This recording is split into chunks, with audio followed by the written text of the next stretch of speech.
6 a.m. is not a glamorous hour. I'm usually the first one to arrive on the set in the morning.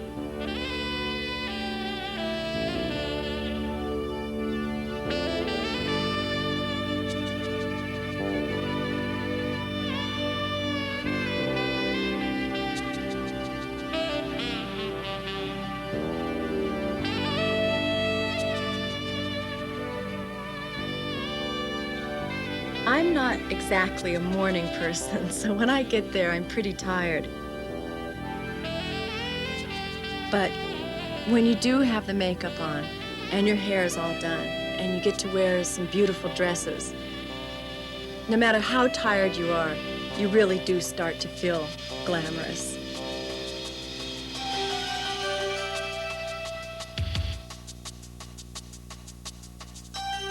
I like working with a group of people and watching the whole team come together to make a beautiful photo happen.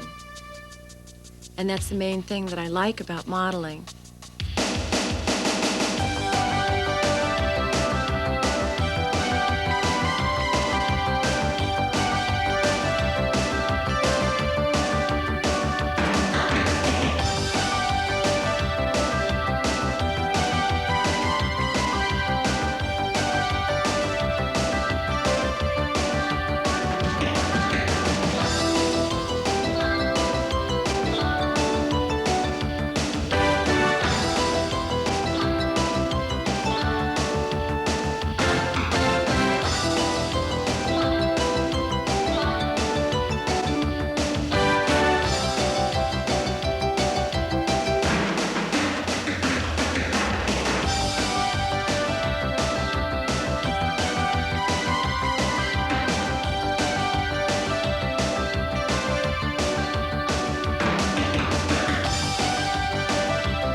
When I was asked to become a professional model, I had a lot to learn about makeup. I used to cut out the makeup ads, just like the ones I'm in now. I would study them and try to figure out just how they did it. It's really hard to look at just one little picture and know how they got that cover girl look. Today, after years as a professional model, I know a lot more about makeup. And in this video presentation, I can show you how to achieve a great basic look with the most flattering colors. You'll see how to adjust your makeup for different moods and more. But learning the basic makeup tips I use is just the beginning. Applying them to your personal look is the rest. So with the help of Gail, Jamie, and Lana, I'll show you how to become as pretty as this. Okay, that was a special video effect. But the makeup tips I'm about to show you are very real. So put your makeup on right along with our models, or stop and start your VCR and go at your own pace. Either way, I'll be with you every step of the way. The first step in any beauty plan is to start with a clean face. Use a non-drying cleanser that fits your skin type. Don't forget to wash gently, and if you have oily skin, follow with an astringent. Now a quick personal tip. To really lock in moisture and have a fresh, natural feel, don't dry your skin completely. Leave it just a little damp and then apply your moisturizer. Moisturizer is what primes your skin for makeup and gives it the texture you need for a smooth application. All skin types can use it. Apply the moisturizer everywhere except on the upper eyelid where it can make your makeup smear. A little under the eye is okay. If winter cold or summer sun makes your skin dry, or if it's naturally dry like Jamie's, use a heavier coat of moisturizer. If you have oily skin like Gail, use a lighter coat or just moisturize in spots where you need it.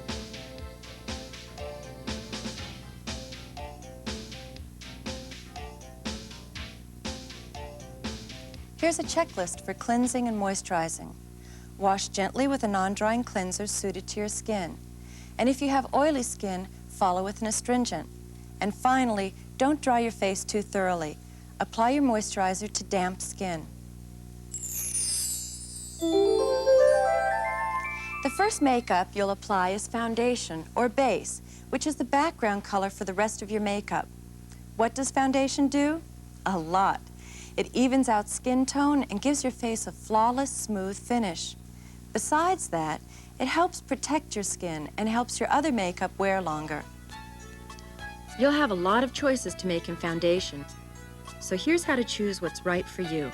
First, you'll need to know your skin type. Read the labels and learn the language of foundation. If you have oily skin, look for words like oil control. That means it's water-based and won't add extra oil to your skin. If you have normal to dry skin, look for words like replenishing, which mean moisturizers have been added. Foundations that are made for sensitive skin are called pure or gentle. Once you've selected the type of foundation for your skin, it's time to choose the right color. The key is to match it as closely as possible to your individual complexion. With the variety of foundation colors available, you should be able to find a flattering one. Don't forget to read the package for help with color, too. Some manufacturers will tell you if a particular shade is best for light skin, light to medium, or medium to deep or dark. I'm using Clean Makeup's light shade, which is a perfect match to my skin. Foundation can also help you slightly alter unwanted tones in your skin. To tone down a ruddy complexion, use a beigey foundation. To liven a sallow or olive complexion, try a slightly rosy shade, but make sure it's only slightly rosy. Blush, not foundation, should add color. In applying foundation, there are different strokes for different folks, literally. You can apply foundation with your fingertips, like Lana is demonstrating. Fingertips warm the makeup, which helps blend it into the skin while giving you more control. But many people swear by sponges to spread the foundation evenly and give a more sheer finish. If you use a sponge, pour the foundation into your palm and dab a soft wedge into it. Then, gently spread it onto your skin. Work on one section of your face at a time. If you dab it all over your face at once, it may dry in the areas you'll get to last. For a sheerer, more transparent look, mix a touch of moisturizer with your base, then apply it.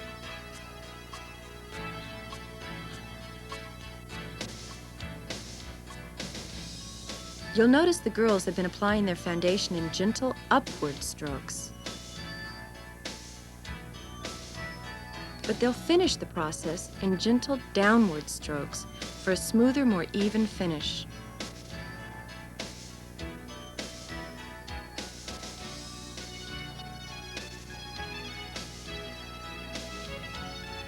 For foundation that looks really natural, it's important to blend carefully around the jawline, ears, and hairline.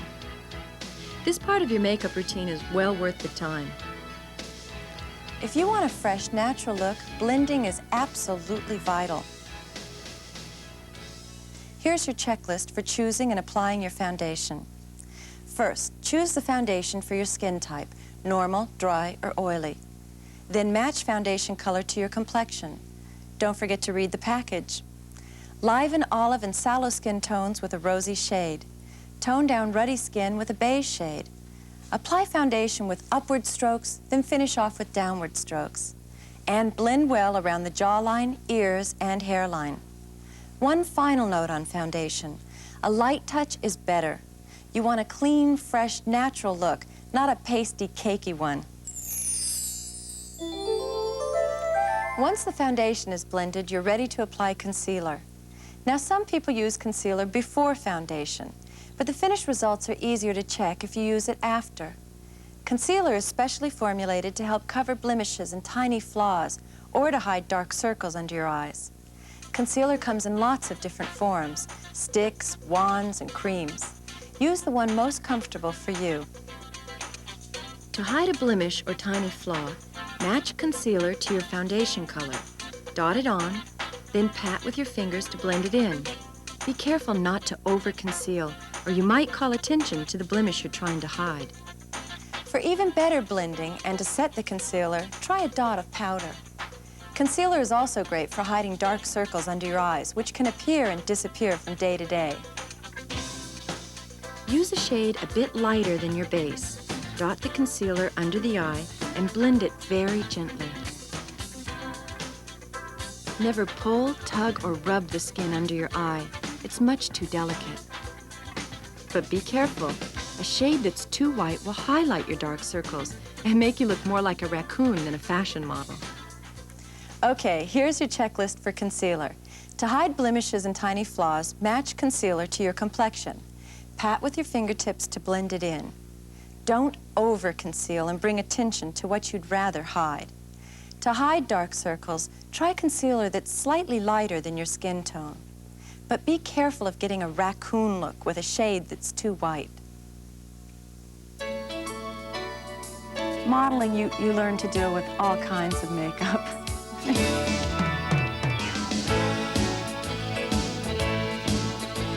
When you're working down in the tropics, you have to use a really light hand, because when you go to take your lipstick and put it on, it just melts right across the face.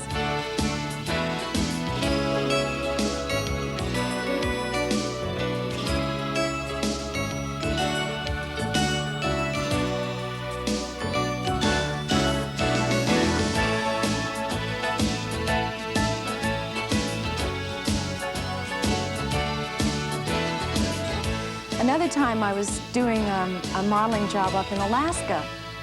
So we got out there and it was freezing. We arrived in Alaska on the first day of the winter storm. And of course we were doing bathing suits, right? So I'm standing there freezing like this, and the makeup artist gets out the makeup, and the makeup was frozen solid. We couldn't get anything to go on the face. And I was so frozen that they took the jacket to zip me up into it and zipped my skin right up into the zipper. And I didn't even know until they zipped it back out, and then I had little tracks running up my chin. It's just called face powder, but for all it does, it should be called magic. Face powder perfects your skin texture and gives it a beautiful velvety finish. It absorbs excess oil, it controls shine, it hides pores, it sets makeup, and it helps your makeup wear longer. Now, I think that's magic. You might not think there'd be too many decisions to make with powder. Powder is powder, right? Not at all. First, we have the debate of pressed versus loose powder.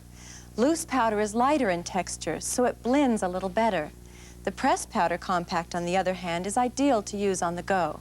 So who wins the debate? I don't know. I use both. I like loose powder that comes with a sifter insert. Just turn the canister over, like Jamie, and you'll get exactly the right amount.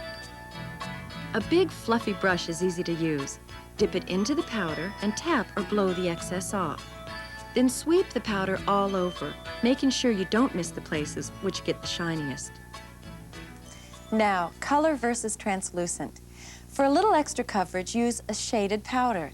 The names are the same as your foundation, so choosing the right color is a cinch. If you don't need extra coverage, use a translucent powder. They come in light, medium, and deep shades. I use pressed powder with a puff. You'll want to choose your pressed powder according to your skin type. Pressed powder is also made for normal, oily, or dry skin. Gail needs an oil control powder to help control her oily skin. She applies it with a puff by gently pressing the powder where she needs it. And because of excess oil, she replaces her puffs regularly. Jamie uses a moisture-encapsulated powder which helps fight dryness by locking moisture in the makeup. And afterwards, she gently pats her skin with a dampened sponge for a fresher, more moist look.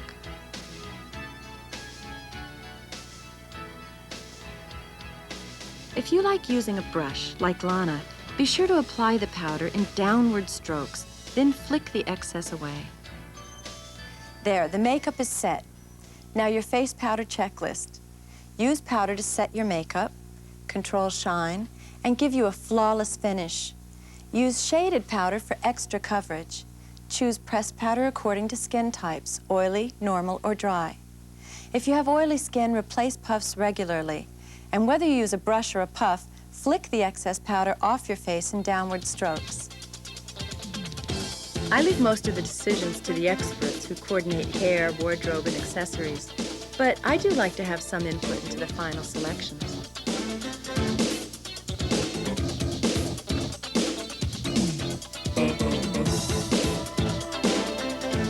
When you see a model with her hair in a certain way, even if it's like hair across her face, it's usually been placed there after a lot of planning and discussions.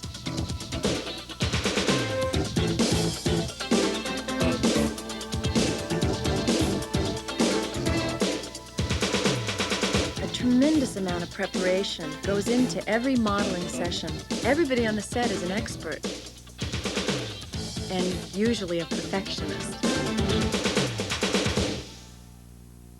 Ever wonder why you look so great in some colors and not so great in others? Whether you're picking out a sweater or a lipstick, it's important to know which colors flatter you the most and why. Now, this isn't a rigid test. It's just a guideline some beauty experts like to use. Everyone has a dominant color family. Depending on your skin tones, you're either a cool type, a warm type, or a neutral. I'll show you an easy way to figure out what type you are and what it means. First, take a silver scarf or fabric and hold it up to your skin. Then take a gold scarf for fabric and hold that up. If your skin looks better next to the gold, you're a warm, like me. The gold fabric actually enhances my gold and yellow undertones. Gail, who has olive skin, is a cool type. Her skin harmonizes best with the silver fabric. She actually has blue undertones in her skin.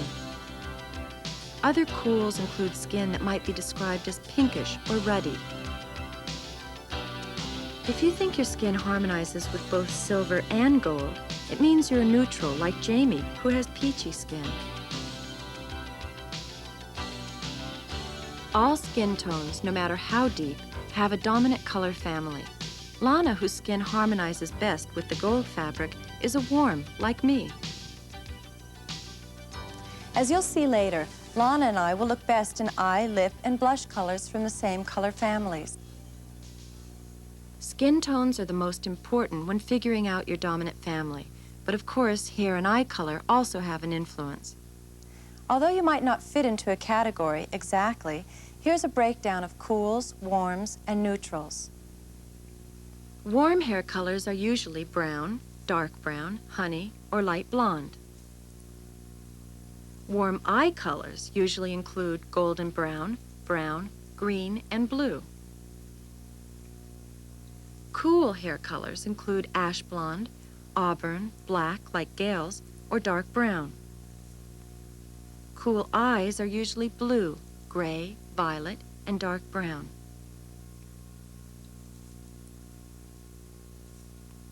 Neutral hair includes blonde, brown, smoky brown, and red like Jamie's. Neutral eyes are usually hazel, bluish green, gray, or aqua. Okay, now that you know whether you're a warm, a cool, or a neutral, I'll show you how to choose wardrobe and makeup colors for your type. Gail, a cool, looks great in colors with undertones of blue, such as cherry red, magenta, plum, maroon, purple, and royal blue. Lana, a warm, will look best in earth tones and colors which have a lot of yellow, such as orange, rust, copper, taupe, peach, and coral. Neutrals can wear just about anything their moods dictate. But you don't have to run out and buy all new clothes. If you have a favorite sweater and it's not one of your best tones, throw on a little scarf to pick up a new accent, or adjust your makeup to add more flattering colors. 42, stories. Go ahead. I remember the first time I had a job with a professional makeup artist. I arrived on the job and the makeup artist wanted to do my makeup right in front of the window to get the natural light. So I was just sitting in a chair and there was no mirror. I couldn't watch what was going on. And when the makeup artist had finished doing whatever it was he did, I was led immediately off to the set. And I posed for the pictures, and then everybody said, okay, finished, and they all left. And so I just gathered my things and left. And I was walking downstairs, and I was living in Paris at the time, and I walked by a cafe that had like a mirror on the outside. And I looked, I couldn't believe it. My eyes looked this big, and I had cheekbones for the first time in my life. I couldn't believe it was me. I was so amazed, I had to show it to somebody. Now, in Paris, nobody has telephones. So I had to go to each one of my friends' house, and nobody was home.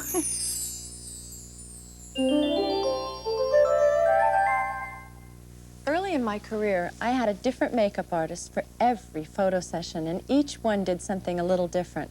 Some hit and some missed, and that's how I learned all the tricks of eye makeup. It's amazing how shadow, liner, brow pencil, and mascara can make your eyes look bigger and your lashes look longer, if you do it right. Almost everything you do with makeup is designed to draw attention to your eyes. Maybe you want to look professional, maybe you want to look natural, or maybe you want to look more dramatic. However you want to look, you're going to have a lot of fun experimenting with eye makeup, but there's a lot to learn. There's a rainbow of eye colors to mix and match, but you'll want to stay with the most flattering to your color type. Warms look best in bronze, browns, peaches, and ivory. Cools look best in blues, pinks, plums, and mauve. Neutrals can wear any color, although many often lean toward a cool or a warm.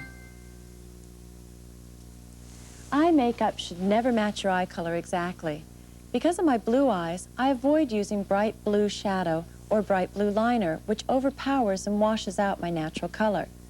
Instead, I use peaches and browns, which makes my eyes look even bluer. Before starting, be sure your eye area is clean and dry so that your eyeshadow goes on smoothly. Now don't rush. You can always stop and start your VCR to go at your own pace. First, it's best to sit down. You'll have more support for your arm. Use a small makeup mirror like this one. Eyeshadow gives depth and dimension to the eyes. Shadowing areas are divided into the lid, the crease, and the brow. I used a sponge applicator to apply the pale peach shadow on the lid from the lashes to the crease of the eye.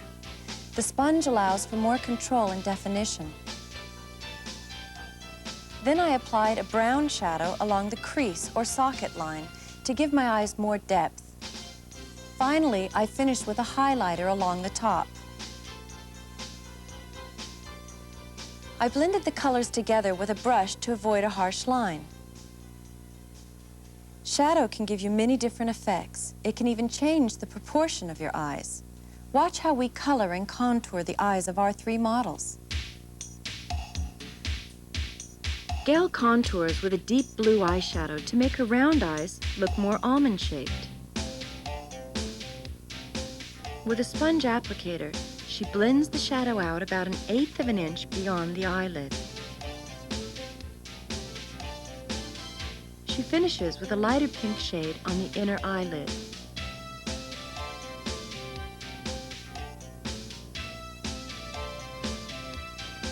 Lana plans to add rich lip color later, so she balances her look with a soft beige and bronze eyeshadow combination.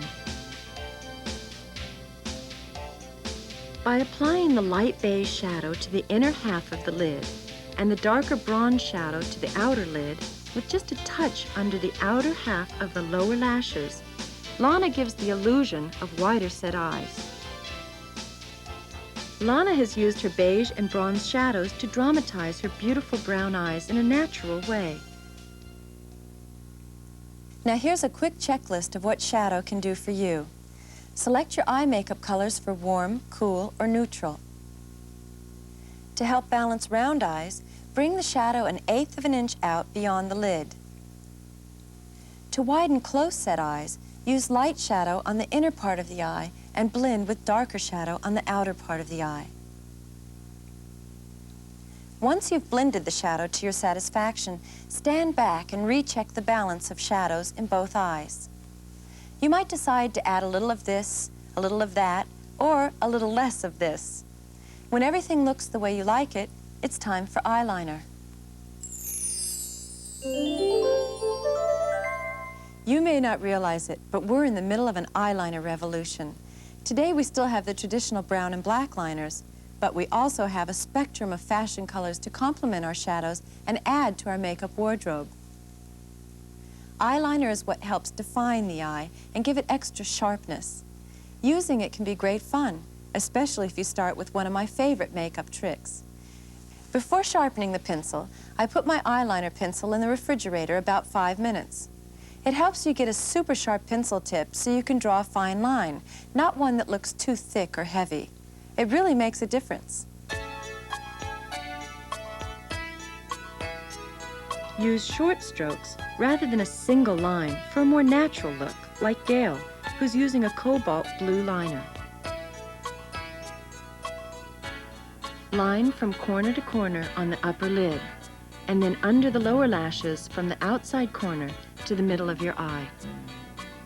Drawing the lower line any closer to your nose will make your eyes look smaller and fenced in. To blend, use a sponge or the smudger tip side of the pencil.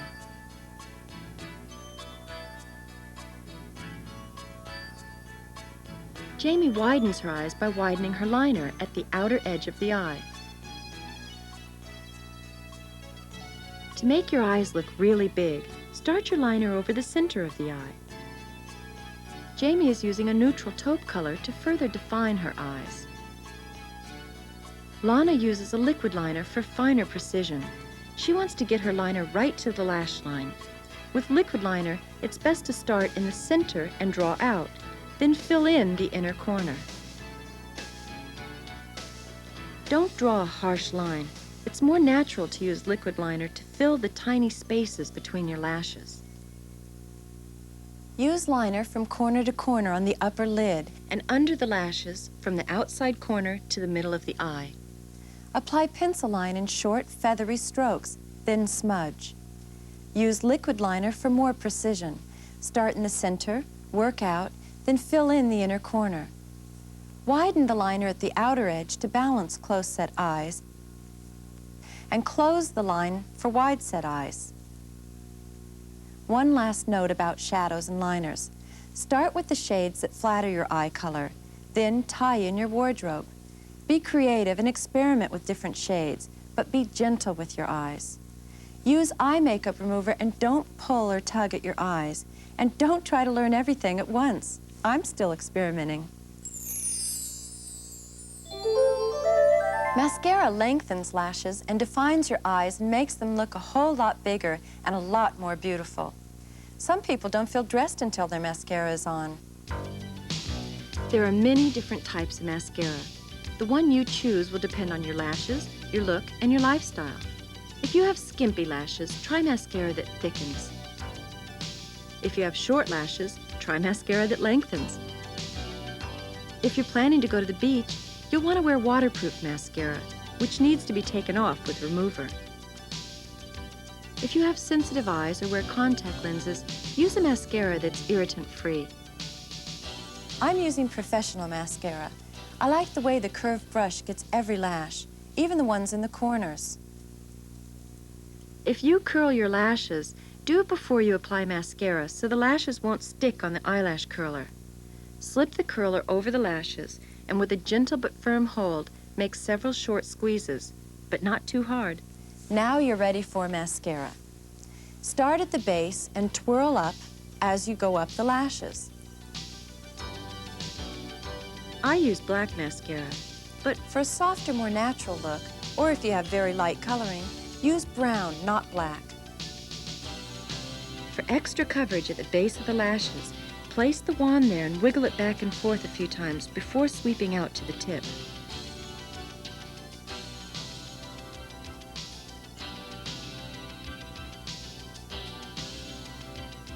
Don't forget about your lower lashes.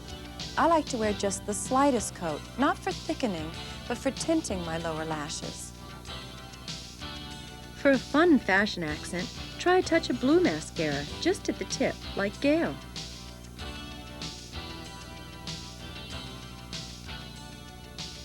Use an eyelash comb if necessary to separate the lashes and prevent that gloppy, spiky look. Finally, make sure you replace your mascara frequently and never share. Here are the key points to remember about mascara. Curl your lashes before applying mascara. Choose the right mascara for your lash type. Start at the base and twirl the wand as you go up the lashes. Try a colored mascara for a fashion accent. Fix mistakes before they dry. And use an eyelash comb to separate the lashes.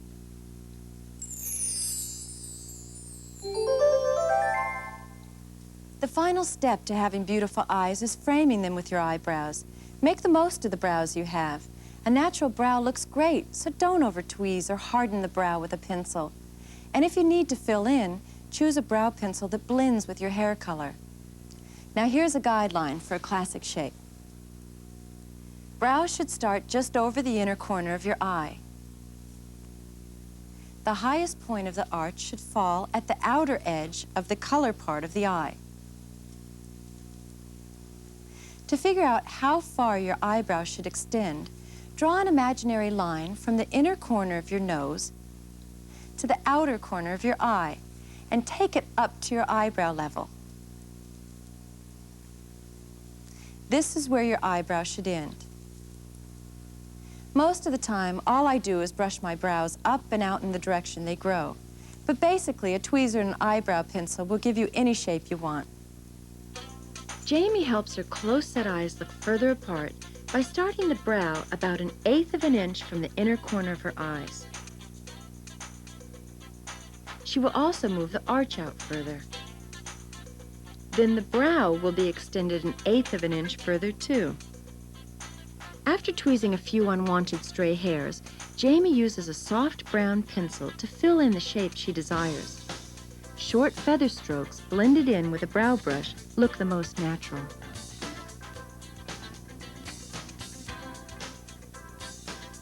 One personal tip for the most natural brow. A dab of styling mousse or gel on a brow brush controls the eyebrows just great. Your brow should be a classic natural shape. Don't over-tweeze or overline with a pencil. Your brow color should blend with your hair color. Reshape with short, feathery pencil strokes and brush to blend. Use mousse or gel for a little extra brow control. Once you have your makeup on and your hair is perfect and you're dressed to kill, there's one more job for the model, and that's trying to get the right attitude. I like that part of modeling. The key is to make sure that nobody knows that you're thinking about the errands that you've got to do after the job. Will I get to the bank on time, and I've got to pick up some diapers and the dry cleaning.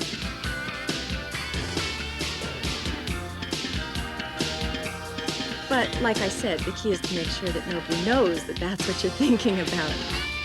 It's just got to be you and the camera.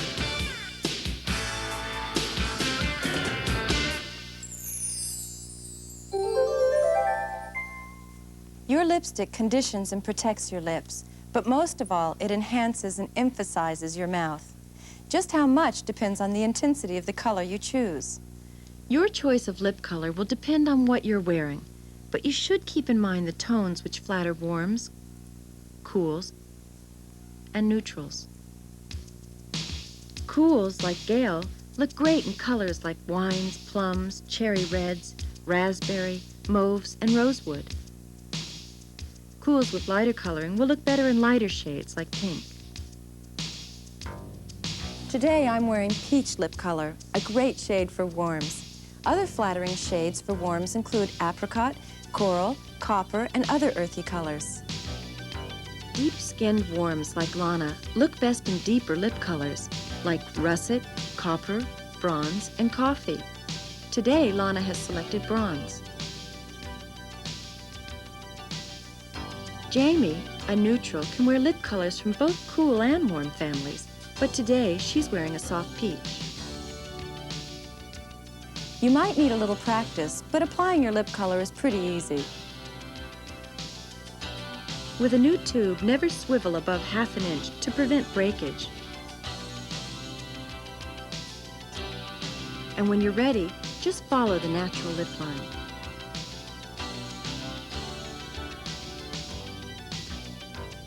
It's not necessary to press your lips together. In fact, it diminishes the shine. See? I told you it was easy. For better lip definition, use a lip liner or lip brush like Lana. Lip brushes are economical too. They help you get every last drop of lipstick out of the tube. Stroke your brush gently to get just the right amount of lipstick. Take it slowly. You can always add more. For a little extra shimmer, I like to finish my lips with a touch of lip gloss in the center of the lower lip. Glosses and frosted colors in lighter shades are especially great for smaller lips. They create an illusion of a fuller, poutier mouth. If you want to carry the illusion even further, try these tips. To make lips look even fuller, draw the color just a fraction outside the natural lip line. To minimize fuller lips, keep the color just a fraction inside the natural lip line, and try darker, creamier shades. But only you can decide how to use lip color. Personally, I think all lip shapes are beautiful. Whether they're big or small, they're yours, and I bet they fit your face just fine. So here's your checklist for lips. Select lip color to coordinate with warms, cools, or neutrals. Never swivel your lipstick tube more than ½ inch. For extra shimmer, use a touch of gloss over your lip color.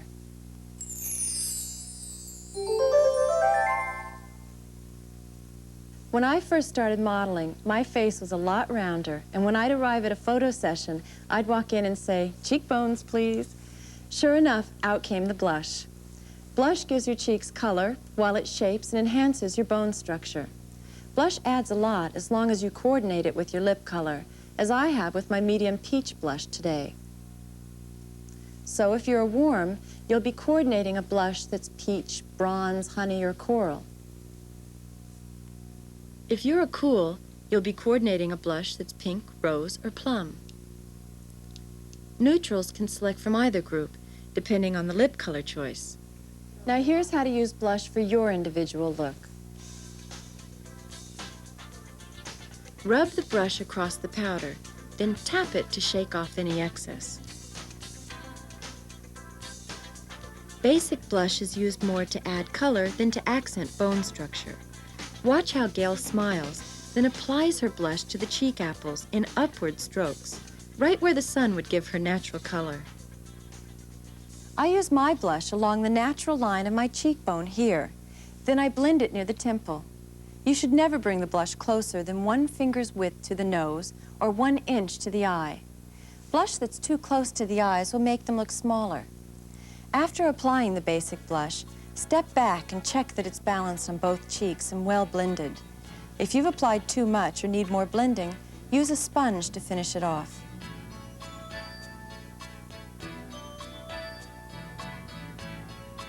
If you need more definition, you'll want to use highlighter to accent the best part of the cheekbone. Deeper contouring shades give you shadow where you'd naturally have it, and also create a hollow under the cheekbones.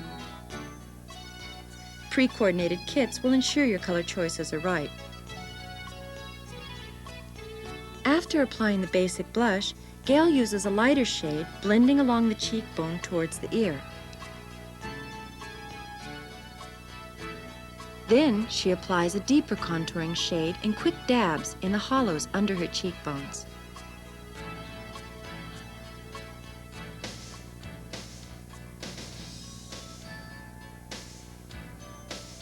You can see the difference blush can make in slimming your face.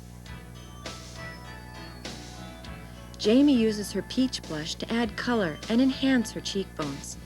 First, she feels her cheekbones with her fingertips.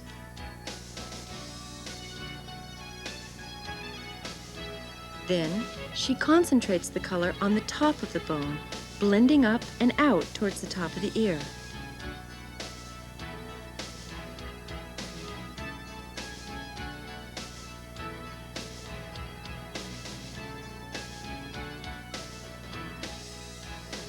Lana has matched a soft sable blush to her lipstick. To exaggerate the height of her cheekbones, she applies the blush in a C shape, starting on the cheek below the center of the eye, then curving out around the brows and up towards the forehead.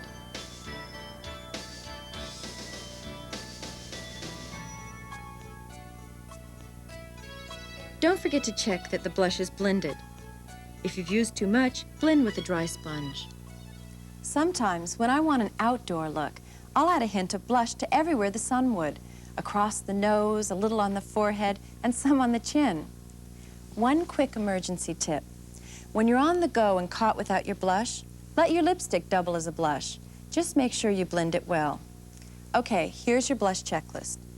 Always coordinate your blush with your lipstick, choosing a shade from the warm, cool, or neutral family. Use blush for adding color, defining bone structure, or both. Use coordinated blush kits for foolproof coloring. Blend well. Finish with a sponge if more blending is needed.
Another important part of looking your best is good, basic nail care. Because I have an active life, I need to keep my nails a natural length. But whether you have long or short nails, your manicure is still the same. Now here's a basic manicure. The first step is to take off your old nail polish with remover and cotton. I prefer an acetone-free remover with nail conditioners. Always use an emery board to shape your nails. Scissors or a nail clipper will weaken your nails, and a metal file can be too rough. The best way to shape, so you can best see what you're doing, is to curl your fingers towards you with the palms up. Use the rougher side of the emery board for reducing length and shaping. The smoother side is for finishing. Work in one direction only, from the sides towards the center. An oval or square shape rounded off at the corners helps nails resist splitting and breaking. After shaping, use a nail conditioner on nails and all around the cuticle. Massage it in really well, from the tip of the nail down to the base.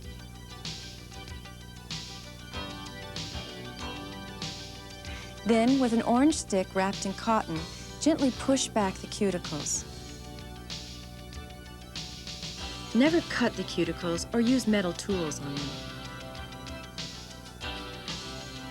Now for the polish. First, prime your nails with a clear base coat, which will strengthen the nails and help your polish last longer. Then, apply 2 coats of nail color. Use 3 light strokes, 1 down the middle, then 1 down each side for each nail. Add a touch of color under the tips to prevent chipping.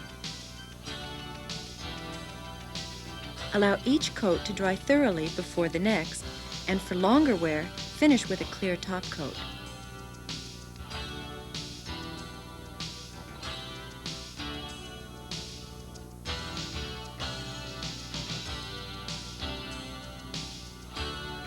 Clean up any smudges you have with a toothpick and a dab of polish remover, and then you're done. For a great pulled-together look, I love to see nail polish that's matched to the lipstick color. But when there's not enough time for that, make sure you stick to your dominant color family. Okay, here's your checklist for nails. Start with clean, dry nails. Don't use scissors, nail clippers, or nail files. An oval or square shape helps resist breaking and splitting, and use a base coat and top coat for extra wear. Here are some tips to help you with different looks. If you want a more casual look, match makeup shades closely to your natural color. If you're going to be outdoors, try and apply your makeup by a window so you get the natural light you'll be seen in. When you want to look more professional, wear darker lip colors, but be careful they're not too dark.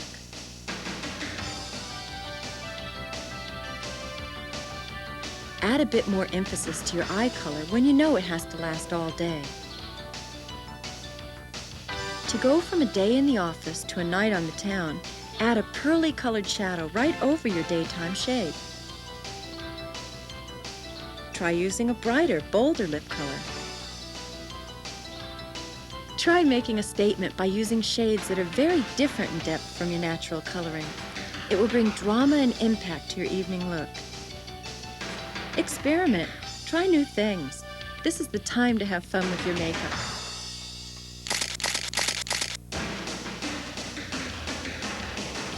The girls all look fresh, natural, and beautiful. What's more, they're self-confident.